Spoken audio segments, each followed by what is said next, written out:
Hello, I'm Adinser, and in the next couple of minutes I'm going to talk about the Arcane Mage gameplay in Early Legion Alpha, and to tell you my first impressions of it. Now, I'm glad to say that finally they did it right. At least one of the specs in Legion sticks to its roots when it comes to the spells it has and doesn't boil down to a 3-button class. At first glance it may seem simplistic, it may seem like a 4-button spec, it may seem like the gameplay is literally a spam fest, though the more I played it and the more I read into it, it is incredibly complicated to use to its fullest potential, which every committed DPS should strive for. Most of its spells are the same as they were, with a couple of added twists.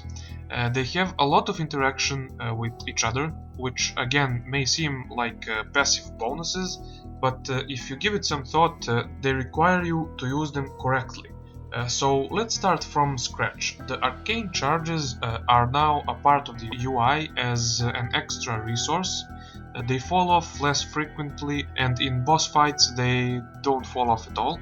And the skill cap of keeping mana above 90% is no more, since your mastery just gives you more mana, instead of giving you a DPS increase to the more mana you have. The trick now is to not go out of mana. To be honest though, I couldn't go out of mana with a certain talent build, but the complexity lies there, in the talent tree. There's a lot of choices to be made, and you can make a lot of builds that look to be viable. Of course, one is going to be the best out of them all, but you will have options for leveling, for PvP, for single target DPS in a raid, for cleave fights, for AoE fights, for basically everything. And as an example, let's look at the level 100 talent Quickening. It increases your haste every time you use Arcane Blast or Arcane Missiles, and it can stack to ludicrous levels, all the way up to 200% haste. Though no one can probably reach that, because the more haste you have, the faster you cast Arcane Blast, the more mana you lose. So you will go out of mana before you reach even 100%. But the real skill cap will be using this talent to its max, and knowing when to refresh it to not go in a fight and have no way of returning the mana back. And add to that, you have to know when to refresh your arcane charges to again not go Also, without this talent, mana by default is impossible to lose completely, mostly because evocation is on a low cooldown, and then your priority shifts to keeping the 4 charges of arcane power throughout the fight as much as you can, so as close to 100% as it's possible, because it's the biggest increase, and there are some talents to help with that. Now, Charged Up is a talent that instantly gives you 4 charges of arcane power, and Arcane Orb, which is already in the game, does the same thing. If you have more targets, you'll gain 4 charges as well. So then we have Rune of Power, which has been revamped. Now it is a cooldown every 45 seconds you can place it, and it lasts 10 seconds, but if you stand in it, you will gain a 50% increase in buff. Imagine if you had 50% more DPS in your burst phase. That would be insane with all the new passives and spells you have.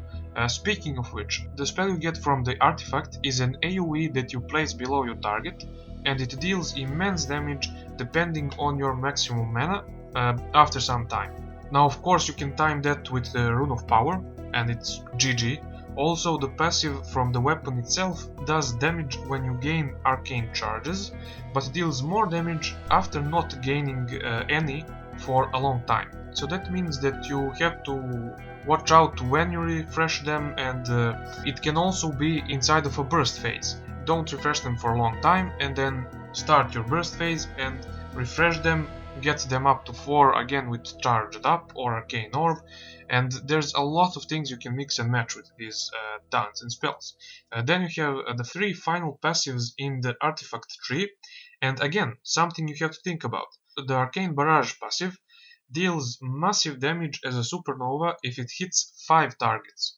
There is also a talent in the level 15 tier that does 25% more damage for every target hit. So of course you can combine it and deal some massive damage, I mean incredible amounts of damage if the fight requires you to do so. Now another one of these passives plants a bomb on the target that explodes for 33% of damage dealt to it while the bomb was active. Again, you can time your burst around it. The last one even gives your evocation DPS.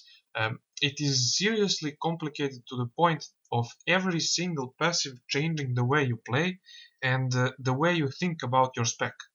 And there are yet more passives and talents that can be mixed and matched, and to have this much complexity in a class is really refreshing.